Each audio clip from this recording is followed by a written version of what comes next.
మరో ఉత్తరం చూద్దామండి. నల్గొండ నుండి లక్ష్మణ్ పంపించారు.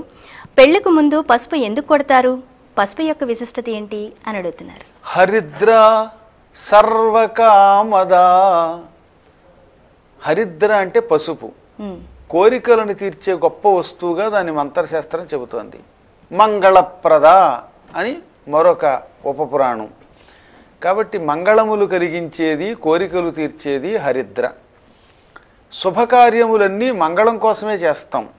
పెళ్ళిళ్ళు కానీ, ఉపనయనాలు కానీ, ఇటువంటివన్నీ కూడా ఈ భవిష్యత్తులో భార్యాభర్తలు సుఖంగా ఉండడానికి, కుటుంబ వ్యవస్థ బాగుండడానికి, తద్వారా లోకంలో మంచి సంతానం కలగడానికి ఏర్పాటు చేసిన ఒక గొప్ప వేద ధర్మం ఇది.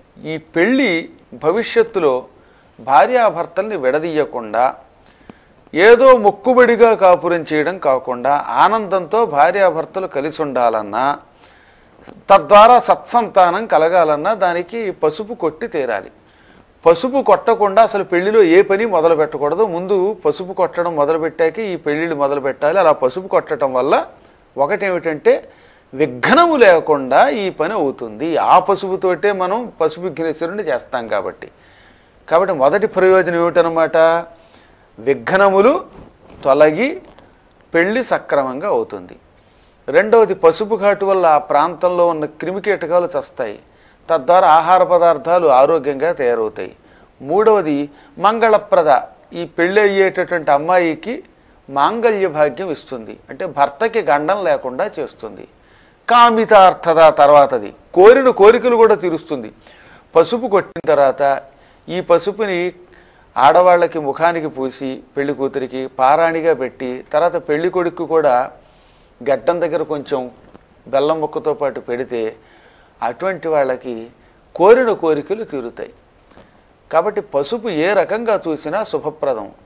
పసుపు కుంకుమలు అన్నారే కానీ ఇంకో మాట అనలేదు కదా. భార్యాభర్తల్లో భార్యకి ఏమని చెబుతున్నాం, వధువుకి నీ పసుపు కుంకాలు చల్లగా ఉండాలని చెబుతాం.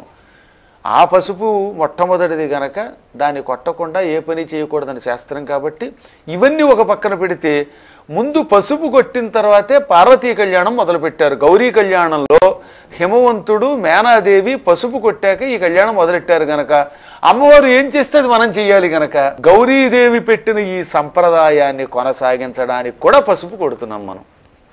ఆవిడ పేరే సర్వమంగళ కనుక. కాబట్టి అమ్మవారి మీద భక్తి కొద్దీ, ఆరోగ్యం కోసం, కుటుంబ శాంతి కోసం, భార్యాభర్తల మధ్యలో అనుకూలత కోసం ఇన్నింటిని దృష్టిలో పెట్టుకుని పసుపు కొట్టడం అనే కార్యక్రమం మంత్రశాస్త్రం మన కోసం ఏర్పాటు